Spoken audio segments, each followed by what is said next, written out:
Ho, ho, ho, everyone, and welcome to the last Gabfocus of 2025. I'm Josh. I'm not Tommy, although we do bear a striking resemblance. He has a better top side of the hair, and I have a better beard, I think. But joined as always by Melissa. Hi, Melissa. Hello, Merry Christmas to all. And We are we going to have a blast today. Tommy yeah, could not join us today. Like I was, missing last month. He is missing this month, but sends his love. And if you were here during the lobby talk, you got to see him driving his car earlier. So, but he sends his love, and we've promised that Josh is going to do an amazing job in his absence. Hence the ho ho ho greeting there that we got today. So, I'll do my best. um, do you want to go ahead and run through the slides? We definitely can. Get us So started. We today, have a lot to go over. yeah. Today's all about lessons learned in 2025, and we will get to our three experts in just a second. They have lots to share, and we'll kind of, well, what? I mean, since we're here, why don't we let you guys each say a little bit about yourselves just to kind of introduce, and you want to go order of my screen? So Jane, and then Shannon, and then Heather, just give a brief, I mean, you guys have all been on the show before, so give a fun Christmas fact about yourself and tell us a little bit about what you do.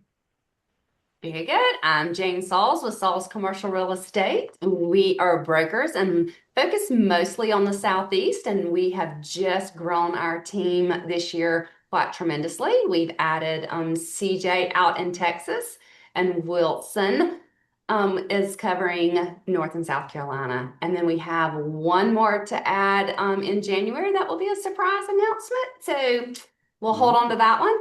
And then Christmas fun fact, I guess, is that, I still attend the same church that I basically grew up in or been at since about eighth grade. So that's where I'll be with that church family throughout the holiday season.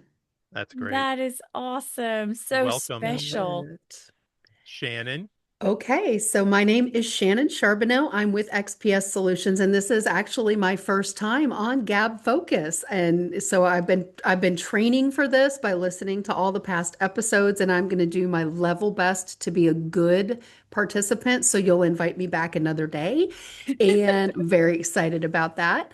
XPS Solutions is a call center, a third-party call center here specifically in the self-storage space, and we offer everything from the very minimal technology through all the way up through remote managers for facilities. And because Josh has introduced the idea of a teaser, I'm just going to jump in there with it. Please stay tuned in Q1 because we've got a couple of technology pieces that are in beta and have been for a while that are ready to hit the market at the beginning of the year. So keep an eye out for that. And with Okay. that, I'll pass over to Heather. Hi, I'm Heather McCombs with Spacebox Management, a third-party manager company. We cover just now it's just Mississippi and Florida, but always looking to expand. But we're at 15 locations now. So we just opened our Olive Branch location officially, finally. It's been forever, it feels like, whenever a new facility opens, but that's kind of our newest and greatest, and we're just chugging along, and I'm enjoying all my new people. Awesome. Awesome. I love that so many of us today have fun things to share or that are coming in 2026. So, Heather, you're going to have to think of a good thing that, like, oh, I can surprise everybody with this in January. I know, right?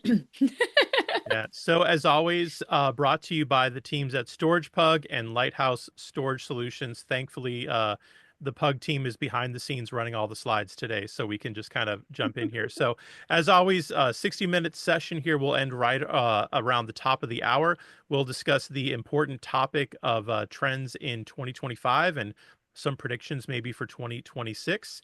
And if you have questions, drop them into the Q&A. If you have interesting tidbits of knowledge to share in the chat, we'll get to those as well. But first, Melissa, do you want to share some of the Gabfocus updates that are coming in 2026? Yeah, so you ladies are joining us for the final Gab Focus of 2025, and actually the final Gab Focus as we know it and have known it for the last 6 years. Dun, dun, We dun. are, but never fear, your teams from Lighthouse and Storage Pug aren't going anywhere.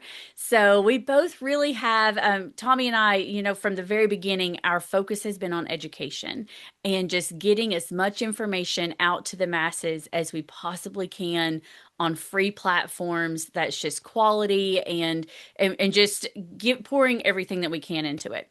And with this year, as we wrap up, we felt like we were both at a good space where with our companies where we could kind of divide and conquer. So Josh and I are actually going to dig in more on our podcast side. So the Gab Focus Self Storage podcast is still going to be around. In fact, can I share the video part? Well, I I just think you did. just did. We're So going to be videoing our podcast too, so you can view those on YouTube. I assume YouTube's where it's going to be visible. I don't do the tech stuff. Josh does that. So we're going to be kind of expanding that podcast side, and then the pugs are going to be expanding their education side. So they're actually still going to be doing some live stuff each month. It's just not going to be under Gab Focus. It's going to be more education driven, and more details about that will come out in January. So, yes. yeah, Yeah. we So we do have a have a fun. Oh, go ahead. well, I think you were going to say the same thing. We have a big podcast that's going to drop at the end of January that's going to outline a lot more stuff. It's going to really detail what the pugs are going to do. And then it's also going to talk about some more changes that are coming at Lighthouse, which, again, all of those things that are changing with our companies kind of needed us to kind of divide our focus a little bit so that, because Gab Focus it's a big production Yeah. every month to put together, and it takes a lot of time from our team. So we just needed to kind of divide it out so we could manage it a little bit better. So Yeah. we So aren't if you really going anywhere. Yeah, if you still need a live webinar fix, that's going to still happen every month.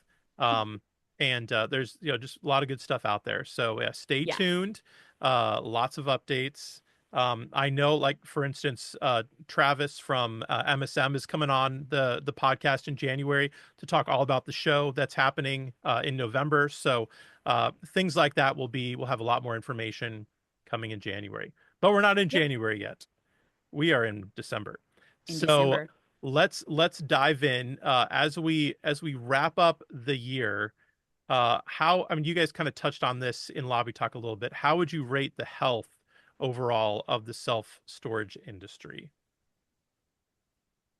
I Big would say we're question, I still know. going strong. Like, I think everybody kind of compares it to the pandemic, Mm. uh, which is not a great comparison. The data is skewed in that aspect, but I we see stuff slowing down or different avenues changing, but I still think storage is the best place to be in.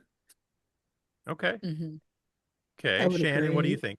Yeah, You I agree? absolutely agree with that. I think that this industry is a very viable, like a marketplace, and it is necessary. All of the things, I mean, I remember, Heather, you're exactly right. We just can't compare to 2022. Like that was a wonderful, great, fun roller coaster ride, but it wasn't really real, right? If Mm-hmm. I go back and I compare it to 2018, it's very similar for what I'm seeing. And back in 2018, we were all like, yay, go self-storage, we're the best, right? It's just a matter of how the perspective changes for that. But overall, I think the health of the industry is really good. I think demand for storage has been climbing and will continue to climb. And the younger kids are, I honestly believe that they're the ones who are going to be like storage is a given, just like streaming is a given. DoorDash is a given. Like I just see that coming in a way that it wasn't that way with the older generations. That being said, there are still some places that are overbuilt, and as a result that feels more painful to like a large group of people because they tend to be in the more populated areas, right? Yeah. So Mm-hmm.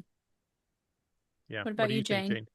So I think it's always like they're saying relative to what it is you're comparing it to, right? And so I think not only do we not compare to 2022, but we do compare to our other options because you say, what about self-storage? And of course, I mean, we kind of like it. So of course we're going to say, yeah. But I did want to just share, I pulled the Green Street Commercial Property Price Index. And so that means we're not prejudiced to this. This is what they saying, okay? So, and the index numbers, they're just relative to one another, right? So kind of keep that in mind as you're kind of soaking these in. But just all properties, if you averaged them all out, that index is 129, okay? Self-storage is 245. Okay, so yeah, I'd say self-storage is pretty stinking cool. The only thing that rates right now above self-storage on the property index, any guesses? I mean, I can Professional tell you from storage. personal experience, it's not single family homes because I have a lot of those, and that ain't it. That is not It is actually manufactured homes. Oh, it. That Oh, Really? property index is at 283, followed up by industrial at 219. okay. Huh. So keep in mind the average is at 129. So what do you think the least score asset class is? Guesses on Re that one? office retail. buildings. Office. Yeah, Office. That is Mm. exactly because right. we're all working Yeah. at home. Yeah. It is I think all of us right now 72. are, other than Heather, are working at home. So, 72. Wow. Oh my Yes, gosh. 72. Like wow. So nothing. when you ask is, first off, the standard broker answer is when you ask is always it depends, right? But then, we want to kind of dive into and compare it to the other asset classes. So just know the reason we kind of been a little scattered over it, I guess, or trying to figure that out for some is from the COVID peak took us up 69% in valuations, which Mm. was insane. And then we come down a total of 22%. And Hmm. so So we're Right. still just way thought up. y'all would be interested to kind of Yeah. know Yeah, where self-storage stacks up with the rest of the asset classes. Yeah. Interesting. that's Okay. awesome. So, what trends are you guys seeing in relation to the customers themselves? Like what is driving them to need storage, that sort of thing? I feel like, we talked about COVID comparisons and all that, so let's just kind of get all that out of the way. What trends have you noticed just for this year with your occupancy and customers? We're starting to get more people. Uh, I think there was that moment in the pandemic where everybody was at home, so they needed storage immediately because they were all their stuff was there. Now we're seeing people consolidate, they're going through their property, but then they're also being like, maybe I don't want to deal with it just yet. So we're getting a little bit more people bringing in their stuff. They're like, well, I have all this in my garage that was in the house and it's been moved and I just don't want to deal with it yet. And so I'll put it here and then go through it slowly. And I'm like, great, because I'm pretty sure you'll never go through it. So yes, definitely. For sure. I'm We like wondering how that. much your thing that you're talking about, Jane, with the mobile homes, because to me, that is an indication that we're looking for for lower budget options than traditional single family or even multi-unit because apartments, I don't know if you guys know, are just crazy expensive, right? Yeah. So I wonder if that has something to do with it too, that's why that's going up at the same time that there's an increased need over there. That's a budget concern for sure. Yeah, I think customers, what we've seen in the properties that we've underwritten, I feel like the price sensitivity, whereas no one asked us, and I know we just have to refer back to it because it just is what it is, but nobody asked us how much was a unit in 22. They Mm. just Yeah. begged to be put on your list and that they could have the next one open. Right. Yeah. And now, they're back to shopping, Good. and absolutely every rental matters. I feel like they're, in the properties we've underwritten and everything, I see a lot of just flat NOI. It's been very hard to backfill the units that you've had move outs on. So I feel like there's been a struggle in a couple of different ways, and you're because some people's like, I can't get ahead, and it's like, well, wait a minute, let's look at, is it truly you're not getting move-ins, or do you have an excessive amount of move-outs? Because keep in mind that's a part of our business model, and we Mhm. had a ton of folks to move in at the same time within that 18-month period-ish, probably. So it's Right. time for those people to move on. So one of the biggest struggles I've seen is not that they're not renting units, they just can't rent enough to backfill. And then there's some markets that are battling from a supply perspective of new supply coming in, and Mhm. they're not getting the rentals. So I do see Mhm. both of those trends in the actual operation side of things. Yeah, it seems like there was a newer trend, and I'd love to hear, all of you speak to this a little bit. There was a lot less churn, at least, than I thought there would be in the housing market. I think there was some talk at the end of 24 about like people are finally going to get used to the rates and we're going to start seeing movement because nobody moved in 2024. And then we had a whole nother year, it seems like, where nobody's still moved. Like everybody's still stayed put. So what were the things that owners were doing? Were there trends this year of how do we actually get move-ins when people aren't moving in and out of houses, nobody's buying and selling? What were some of those things that you noticed, and what do you think is here to stay, like moving into 26 with some of those trends?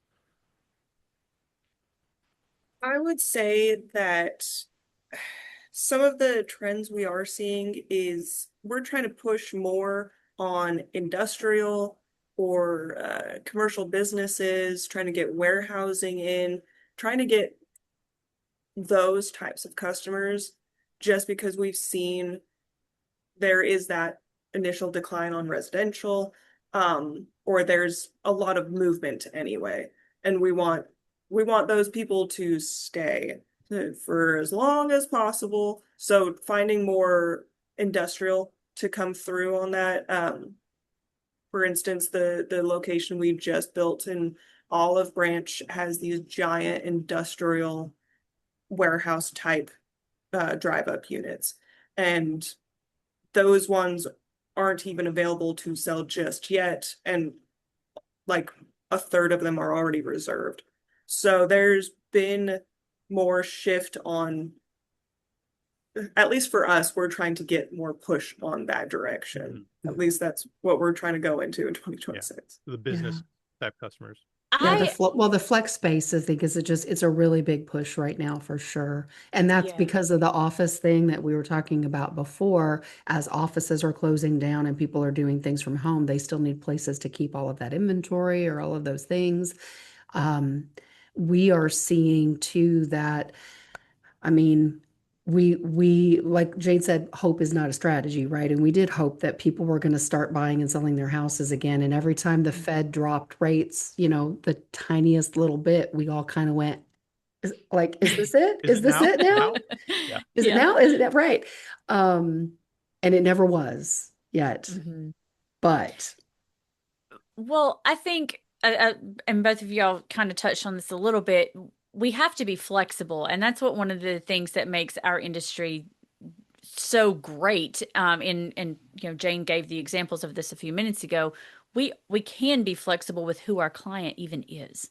And whether that is, I need to focus more on business or industrial, like Heather was talking, or like Camille mentioned in the chat, with younger people who they're not ready to go out and buy their house yet. They're living at home, but they're accumulating stuff and they need storage. And this really reminds me more of like the housing crash in 08, 09, where it wasn't just people storing their junk. Because I remember when I first started in the industry, that's what it felt like. With this, all of our units were just full of people storing junk. Right. And then when the housing market crashed, it was people, tenants were coming to us for a completely different reason. It was, I lost my job and I've had to downsize, or I've moved my entire family back in with my parents, and we have a household full of stuff. And so we had to pivot to who our customer is. It changed how we marketed our business. We were no longer saying, "Hey, clean out your garages." We were saying, "Hey, if you've lost your job and you need a place to store your stuff, we're here to help you with that." So we are very flexible if we remember to be flexible. Hmm. Mm. And I think that goes back to what we were talking about in lobby talk earlier with Jane and Shannon, talking about your personal perspective and how you choose to look at this really plays a big role in how you're going to operate your business and in turn how successful you are likely to be. Right. So they all just kind of feed off one another.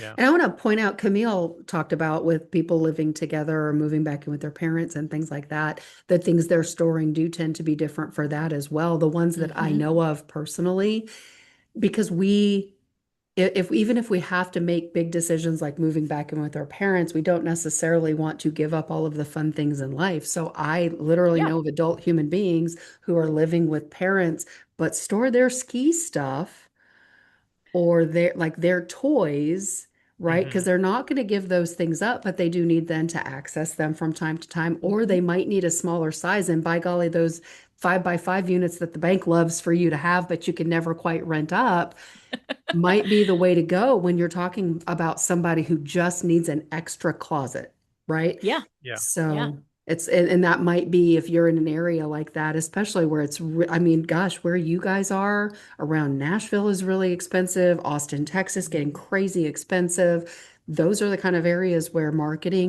niche marketing like that for those kinds of people can really be helpful. Yeah. Hmm. Did you guys notice any other surprises maybe over the course of the year that you weren't expecting, whether it's technology to either be adopted or not adopted, trends with your renters? Just we kind of already touched on. We didn't, maybe it was a surprise. I don't know if it was a surprise to you or not, Jane, with the housing, but that it didn't take off as much as we thought it would. I heard mixed messaging from brokers, but are there other surprises? You're like, oh, I honestly didn't see that coming, or that flopped, and I thought this would be a huge success this year. Anything like that? I can think of one just from a vendor perspective, since I'm the only person on the panel today who's not operating self-storage facilities. But from a vendor perspective, I would say what's happening in our industry with the sheer volume of SMS providers that's out there flooding the market right now, it is actually it's a disruptor, right? There's a lot of movement going on where in the past people would sign up for a software company and barring extreme circumstances, that was it until they died, right? Yeah. And so like every store might change one time, but it's so painful to change, they don't do it anymore. But listen, Hmm. with us having, I don't know, 25 viable options at this point, more people are making the choice than ever before, at least I mean, I've been doing this for 15 years and it feels a lot different right now that people are making choices and interesting choices to me because I am of the opinion that I like to see some things be around for a while and work for a while. And I want to talk to 10 people who have been using it for 5 years. And I'm watching people go all in on stuff that's like, I mean, I've never heard of this company before, but I met with them and this looks like exactly what I've been wanting. And I'm signing on the dotted line and Yeah. moving forward. And so that's been a really interesting part of this year, I Hmm. think, Josh. Yeah. Yeah. I don't know. I'm a ride or die with Storage Pug, so that's I think we all are. Yes. I love it. That's true. That's true. Yeah. But no, I think you do have a good point there, Shannon. People are more willing to kind of think outside of the box from their operations or they're learning to do that, Yeah. let's say. Hmm. So some of us are learning to do that. So Lisa, I saw this come up in the chat a second ago. Lisa said, don't you think that units are more likely to go to auction if a tenant doesn't have a job? So I can see where you're coming from for sure, but I know that when 2008, 2009, when people were losing their jobs and losing their homes, that kind of thing, it wasn't the same type of job loss. It wasn't the perpetual I'm always out of work tenant. We were dealing with the tenant that had always been gainfully employed, suddenly had lost their job Yeah. and they were saving everything that they had to restart their life. And that was a completely different feeling. When that person was standing at the counter, they were saying, I will do whatever it takes to keep my stuff. And I have the track record to prove that. Like, that's why I'm making the choice to downsize. That's why I'm moving in with mom and dad. It's not a choice that, I mean, I talked to several grown men who were in tears because they were moving their family in with mom and dad. And it was the most heart-wrenching thing they had ever had to do, but they'd lost their job. Yeah. So to save their family, that's what they did. So it was a different kind of unemployment than you typically think about. Oh, this tenant doesn't even have a job. Really, I don't want to rent with them. Yeah. Yeah. Different kind of tenant. Yeah. We are in the properties and everything that we're underwriting, we are seeing more delinquencies or slow to pay folks, no doubt, hands down. But that's not because those people are still just trying to get by in their current situation. So the hardest part I feel like for our industry is when we're in, I'm going to call it limbo, because we serve, as you was talking about, Melissa, a happy customer and a really sad customer. And in 2022, obviously it was the very happy customer. I'm getting more than I ever thought I would for my house kind of thing. I just need a unit. But we're not serving a sad customer today. And it's been a minute, right? And so we don't have an extremely happy customer and we don't have a sad customer. I don't hear a lot in the marketplace with I'm losing my home. Not to say it's not happening, but we're not in the 2007, 8, 9, 10, wherever it hit you at. But you usually have to dial it back to kind of see, because that 7, 8, 9, 10, that came in more so off the construction downturn, and then the ripple from that, more so from the NAFTA being signed, 10 or 15 years before that. And so sometimes I think we get so locked in on where we're at. The further you're able to kind of step back and look forward and back, just the better decisions you're going to be able to make. Yep. Yep. So was that as you worked through the year 2025, getting used to that routine of, not necessarily super happy, not necessarily super sad, just kind of they're storing with us. Did you have to make any adjustments to how you did operations? Even curious from the vendor side, Shannon, different ways you had to present your product for people that were, they weren't really sure if they needed to try something new. They're just kind of exploring. But yeah, just any of those trends or practices that you started strong at the beginning of the year, and now that we're at the end of 25, you're like, ooh, yeah, that I needed to pivot, or I've learned this lesson throughout the year and I'm going to be carrying this over. I would say from looking at it from my clients' perspectives, I have watched a lot of people pivot throughout the year on what or how many staff they're going to have at their facilities. I think heading into 2025, there was it was a groundswell of I don't need people. And especially because, AI will, and I'm sure we'll talk way more about AI as we get into this. But the idea behind that is that it's going to completely eliminate the need. And the fact is that everybody who tried to completely eliminate the need is still finding where they still need people. Now, listen, do Yeah. they need to be at a specific location 24 hours a day? No, absolutely they do not, right? But there's a happy medium, and I think I have watched that throughout this year. People kind of like, well, I went a little too far this way, and kind of, making a correction on that. Yeah. Yeah. I like that. Okay, so we're about at the halfway mark. So I think we should switch gears to We got through 2026. one question. Is that one? Well, We like to gab. basically, We covered a lot. it was a chunk of questions that Garrett had there, but I really feel like there's a lot to talk about with 2026. And, we've all already hinted that we have good things planned business wise in 2026. So it can't be all doom and gloom. It can't be all, oh my, oh, woe is me, because we've got good announcements and surprises that are coming out next year. So let's talk about 2026 and everything that it's going to hold. Are you preparing yourself for challenges that you're already expecting to hit rate wars, things like that. Jane, I'm sure you have some input on this as far as rates are concerned. Are we still going to be battling the same issues with Extra Space and CubeSmart and Public who come in and just bottom out rates in our communities? Yeah, and I think we're probably going to continue to see those big guys because what 3 or 4 years ago they weren't in the secondary tertiary markets.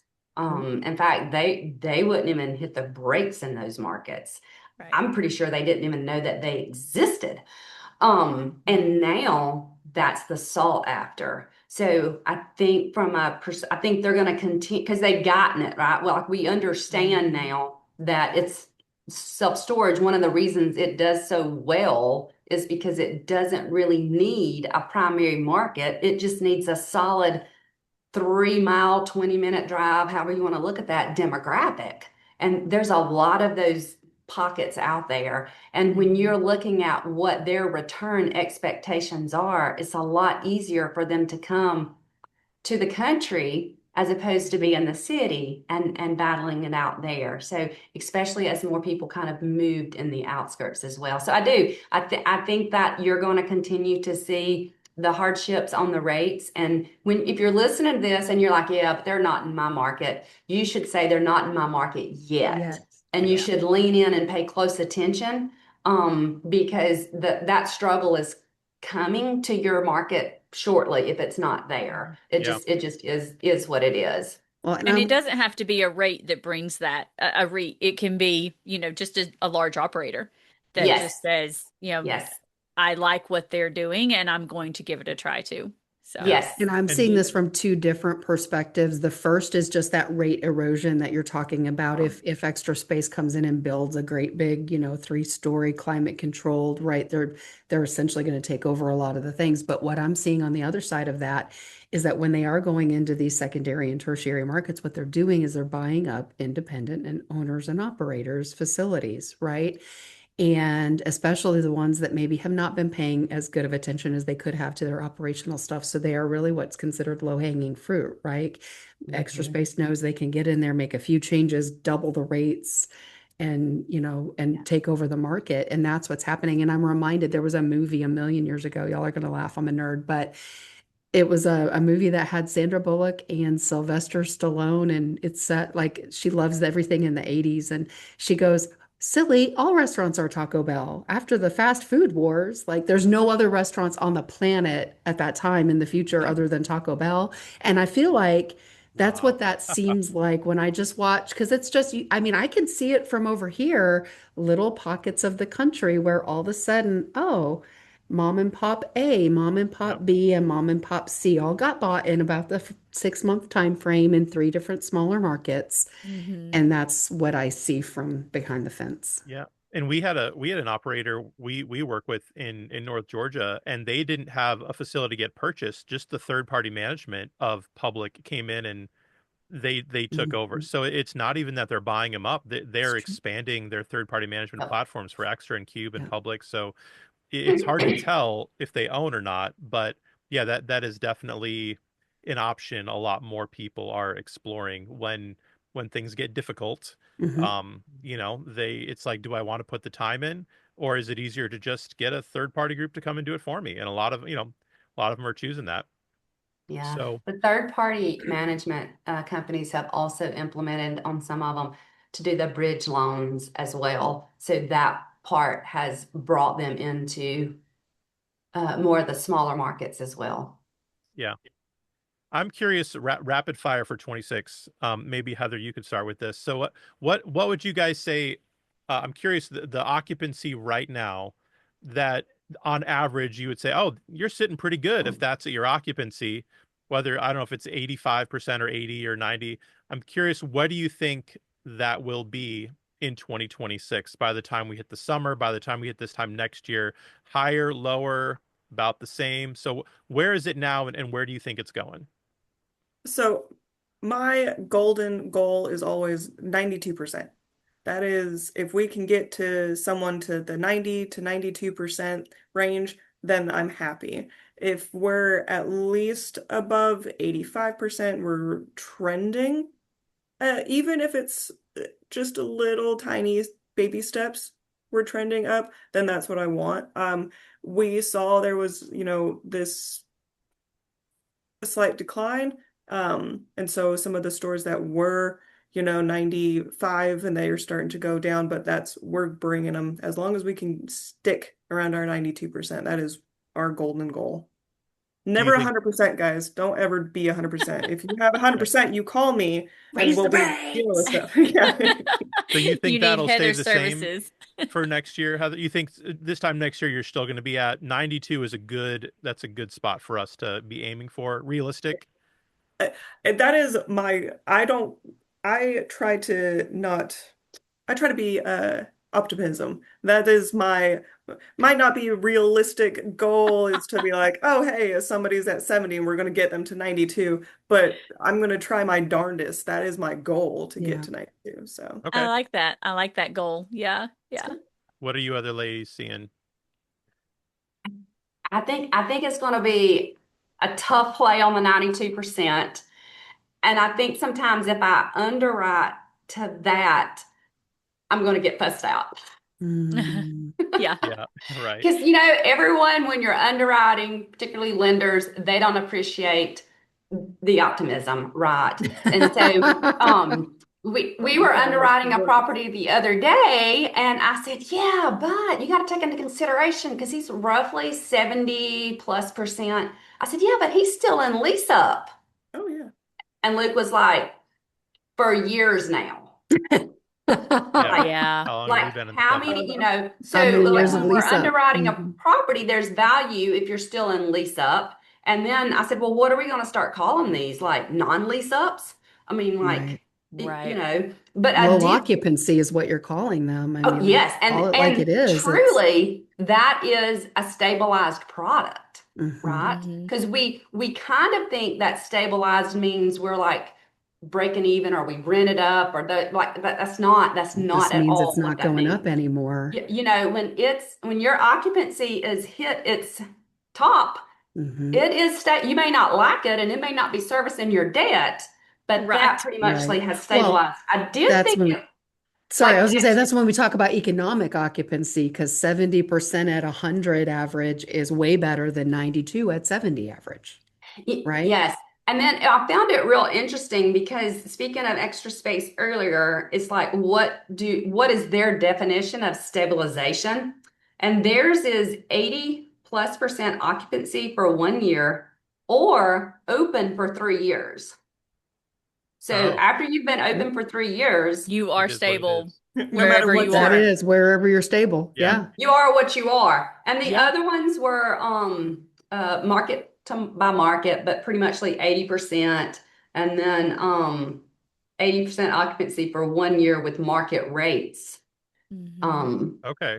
and so anyway, I just thought it was pretty interesting that nobody's even talking about and that not that 92 anymore. Hmm. Yeah. If you So would you if say but if 80? you're laying it out for your team, you're definitely talking about the 92 and you're trying to hit those Right. numbers. But from a what I think we're gonna see and what do we have to kind of underwrite to 80. is a very flat income or NOI growth. So we're Hmm. stuck in the 80s for 20. I mean, there's For worse 2025, decades, but six. okay. Yeah. Wrong decade, but okay. Yeah. And I'm seeing more clients that come in and they're like, I was 92 last year and now I'm like 82, 78, 79. And so yeah, getting them back, but three other competitors have moved to town. Mhm. And so they might not get back up to 92% because now all the supply is kind of spread out and there's only so many people that need storage and we can't create Yeah. demand. It just is what it is. So Mhm. that's interesting about CubeSmart. Jane, thanks for sharing that. I Yeah. like that. Mm. Yeah. Mhm. To add on, I would also say like what Shannon said is our expected occupancy for being 92%, but our economic occupancy, having that change, that's where you really dive deep with your managers, with your Mhm. operators on managing their delinquencies and uh, Yep.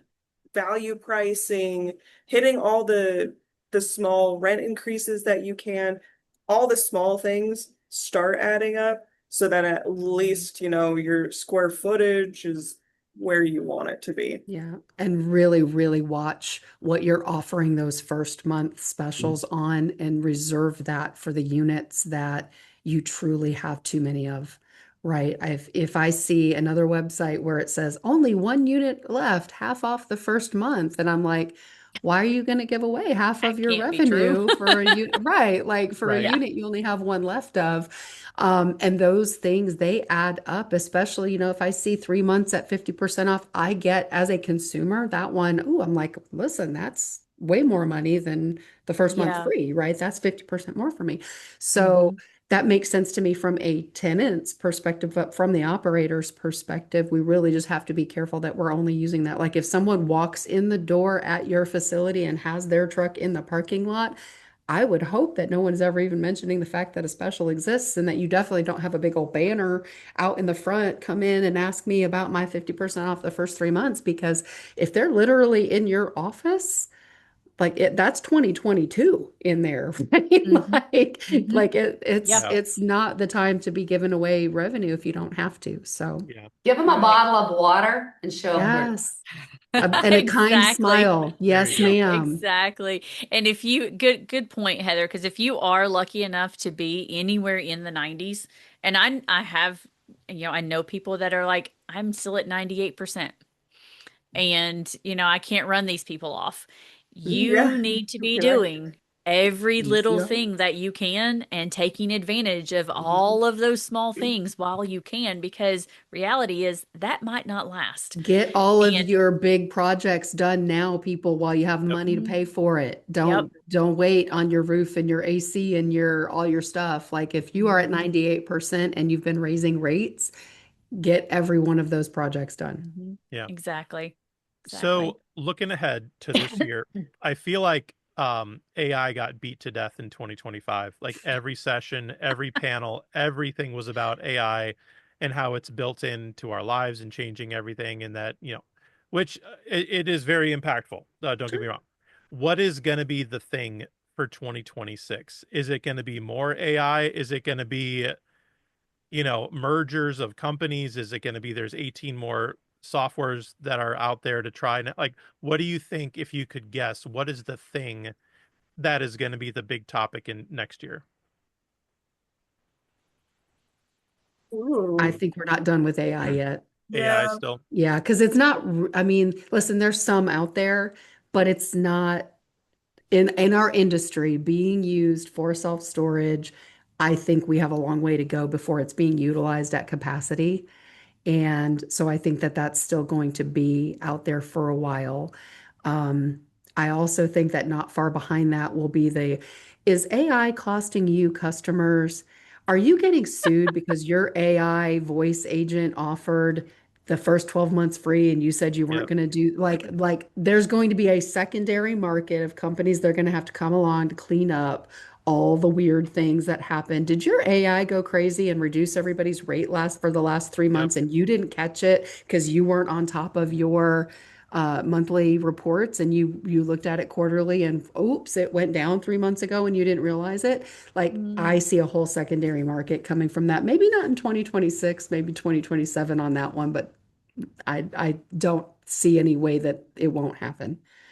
So maybe Mhm. using AI properly is the theme of. So 25 was just use it, and now it's like, Right. okay, you've tried it out.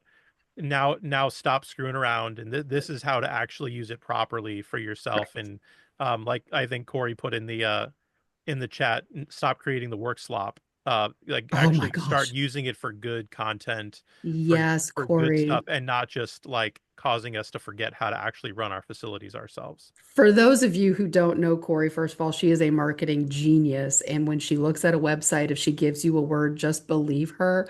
But I was actually thinking about her the other day. I was looking at somebody clearly heard the message about you have to have all of this stuff on your website so that the new AI driven, because we're not just SEO anymore, we're AI SEO, whatever we call that. Um, but like having frequently asked questions, but I was watching the word salad on their front page. Yeah. Like, oh my God. And I literally thought of you, Corey, and was like, she would have a fit. Like, we were born in 1992 on my granddad's piece of property, and like, here's why I'm local and why you should love me. And I Yep. went to high school with the, you know, oh my This Yeah. goodness. is Yeah. All the it, random stuff. well, it feels almost you don't want your website to look like a cooking recipe website. Yes, ma'am. I want to skip Oh, to recipe button. that Oh, is Just perfect. jump to Yes. unit, please. Yeah. yes, Hmm. Yeah, I just want to know how to make the bread. Don't tell me the history of flour. Please stop. I please. don't care. Yeah. Yeah, and and it's add information, add information. Just go, yes, exactly, Mhm. Heather. And that's what they feel like. And I know that word slop has come up. Like that's, I think it's the 19, like the new, I was about to say 1995. Y'all, how old am I? It is the 2025 word of the year is the new definition of slop when it comes to your websites and, postings and all of those kinds of things. So yeah, Yeah. it's definitely a thing. Yeah. I think that'll definitely be a topic at some of these shows for sure, is how to clean, how to spot it, and how to clean some of that up. Any other trends, other things you guys think, whether it's in operations or marketing, or just the changing customer, that we should keep an eye on for this coming year? I think it's consistency and I'm sorry, I didn't mean to cut you off, No, Jane. no, no, go, go. The consistency and communication with your tenants. That I think there was a moment in time where millennials, we don't want to talk to people, but now it's moving away from that. And there is some sort of, you need to be able to get over a wall to reach these customers. And so I think 2026 is going to be a definite where um, social media, there's something always on social media. So you need to find how to be a presence on there and then be a brand that people recognize and that you can pull in. Hmm. Okay. Jane, what were you going to say? I think the sleeper, so not the really a fun one to talk about, but the sleeper that could get bite different ones in different states is the legislation. California, they battled intensely, and what you now have to actually state what your maximum rate is going to be over the next 12 months. And you have to put that on the first page. So, we did well in several of the states in the South, just getting the legislation as far as the auction publications updated, but property taxes is going to be a huge one. Some are paying, that line item could be up to 40% of their actual expenses, depending on, we're not seeing that a lot in that secondary, tertiary market, but we are seeing those property taxes, some double and triple. Hmm. So I think legislation, it's not fun for most people because they just see it as political, and so they're afraid to say one way or the other about anything. But you're gonna need to get to know your legislators. So when your associations get together to battle for you, Yeah. you actually have some common ground and can make a stand or make a call to these folks because Right. it's coming. It's coming. Yeah. And join your associations if you haven't Yes. already. Be counted as part of their numbers. You want your portfolio to be counted in each, because everybody's got their own little districts, right, that they handle. Mhm. If you can get every single one, not just you, but literally go down the street to your competitors and ask them to join with you, because that is the only way to really get those kinds of things done. I cannot recommend that enough. Absolutely. Yeah. Yeah. Melissa, what do you think? For Are you trends are for next year, Yeah, anything you've got your eye on of like, need to you need know, to watch that. I feel like there's still some course correcting happening from some of the remote operations that we were doing of like you guys said, no people, hands off, look at this. And we've realized that we've kind of been running toward the edge and there's no one to pull that Hmm. bike back. So yeah, I think there's more of an emphasis on people And we've started to see that happen, and even how AI relates to people that we have employed, and how the different technologies, as fantastic as they are, because we use technology all the time. Our Sure. house is powered by somebody that's always talking to us, right? Um, so I love technology, but it has to complement the people, whether that's the tenants or the management staff or all the pieces. The technologies just has to, it has to be course corrected so that everybody is feeling the positive effects of that technology and not just being beat down by it or being frustrated by it or having that wall they keep hitting as the tenant, or that kind of thing. So I think more course correction in that area is going to be seen in 26. I think we're starting to go that direction.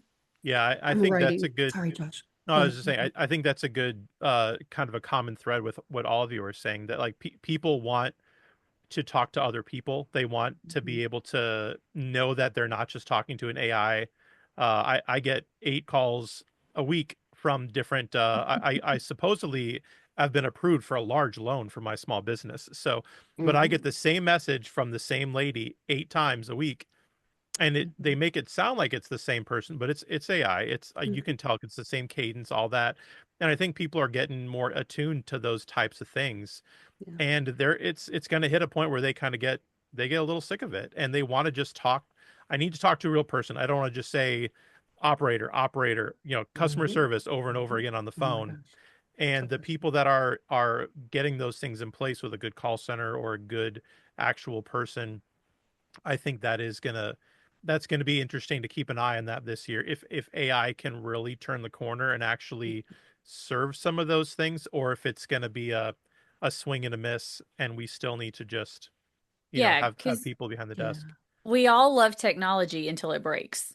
And it always Right. breaks. Like Yeah. technology breaks. Something that you are using in the tech world today will break or become disconnected, and you have to Mhm. it's a daily problem that we have. My But goodness. when we hit certain problems, we have to be able to contact somebody that can fix it, or else I suddenly hate this technology. I hate my keypad Mhm. at my entrance. I hate the no key lock that I can't get open today. I hate the app that's not working.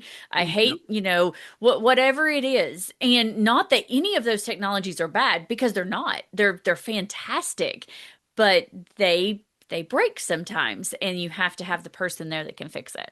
Yeah. Yeah. So, And from a vendor perspective, I'm going to say there are some things as a vendor, we broke it. Like it's my thing, I broke it, and now I have to mhm. fix it.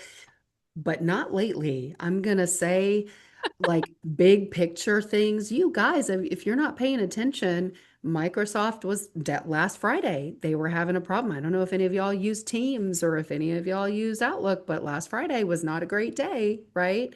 Um, AWS was down from Amazon from that is like the massive storage Yeah. system that took out airlines, that took out your call center. It took like it does Yeah. everything. And there's just nothing anybody can do but hope that the powers that be at these ginormous corporations get it together really quickly Yep. Hmm. because otherwise we're all just sitting here twiddling our thumbs, right? Yeah. So the more we rely on those technologies, Melissa, I think is like, and it's not even just that app, right? Because that app is then, is it a problem with the app or is it a problem with iOS, right? Yeah. Yeah. Yeah. Like Yeah. it's And what the all problem is, the customer only sees their touch point. correct. And so the person who gave them that touch point, they're the one I have a beef with.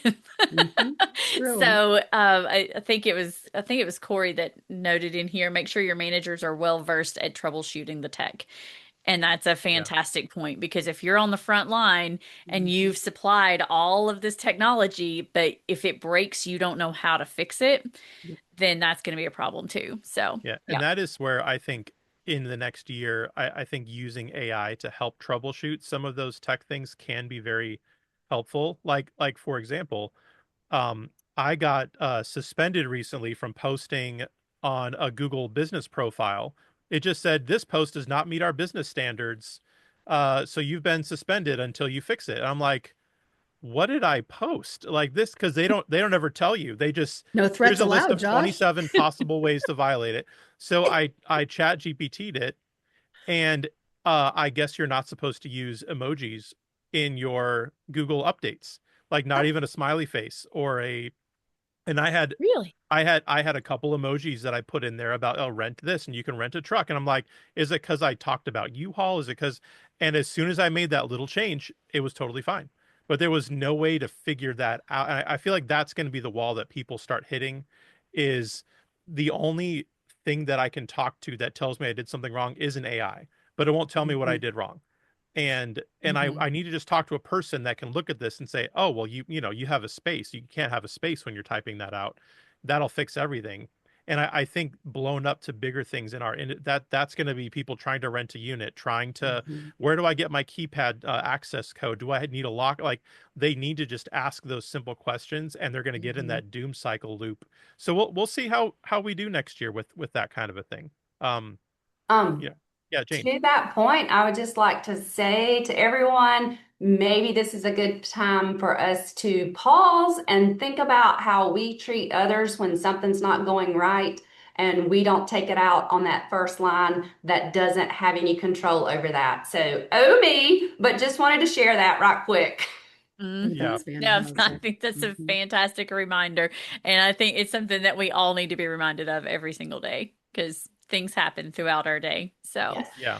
Well, that's a good transition to our final question before the question of the week, and that is, what's one piece of advice you'd give to owners and operators going into 2026? So if you want to use that as yours, Jane, that's you know, don't take it out. Like, remember, we're being with people here. But so what's one piece of advice going into the new year that you would give to owners and operators?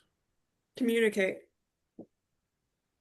I'm going to pull it from the beginning. It's just to communicate. Communicate with your owners, communicate with your operators, communicate with your staff. Make sure your staff communicates with your tenants. Make sure there is that open communication. And I'm terrible at it, so I know that's my New Year's resolution that I've already started is to just get better at communication, and that's what everybody should go for.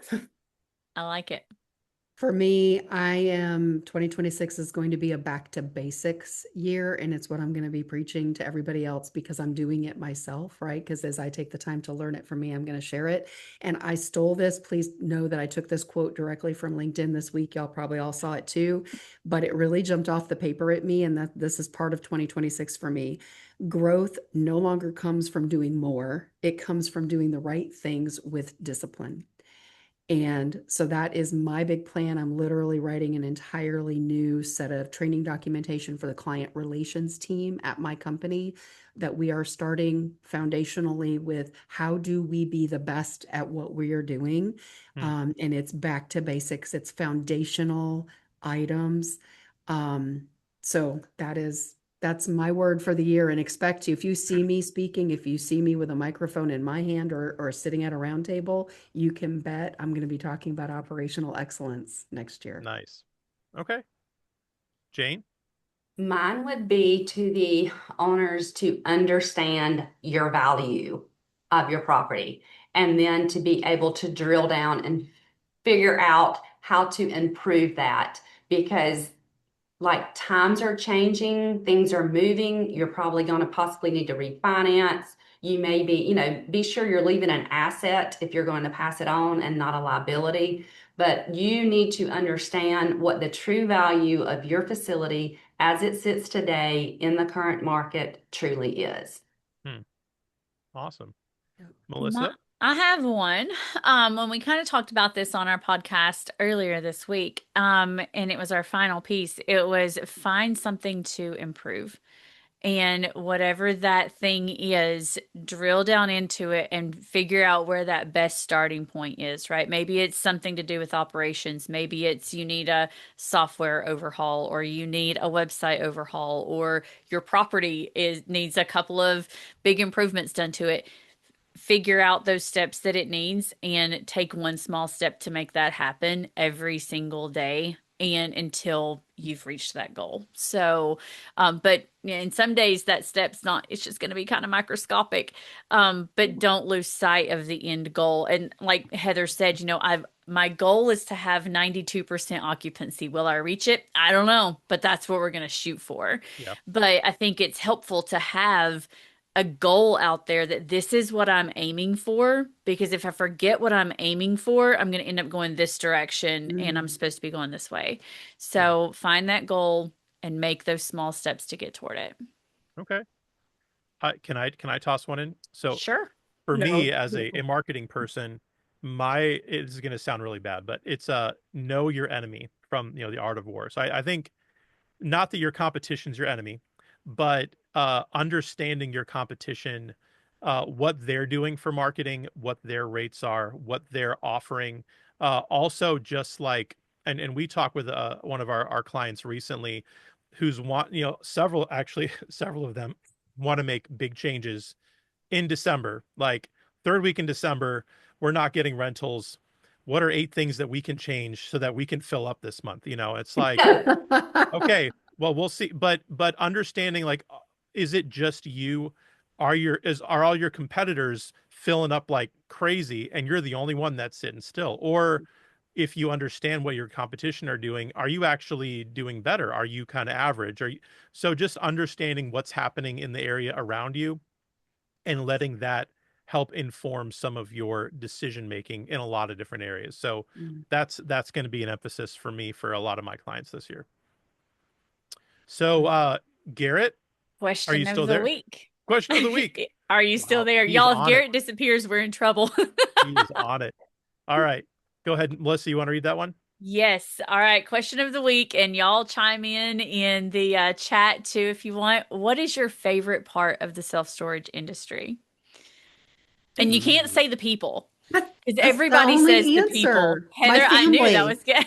My family. I feel like I know the people are like, that is number one answer because we do have an incredible industry that is full of the most amazing souls I've ever met. But next in line to the people, what's your favorite part about the industry? Uh, Now so y'all really have to think. it's true because like I've worked retail and all sorts of odd jobs before coming over to storage, and storage was in general just easier. The job is only as hard as you make it because for the most part, operators, you sell empty space. That's all. It's not a hard job to be able to make it work. It's finding the little things of being able to sell the empty space, but it is one of the easiest jobs to get into. And that's why it's been so easy to stay, is because it's because of the people I've worked with, worked for, but also it's one of the easiest jobs.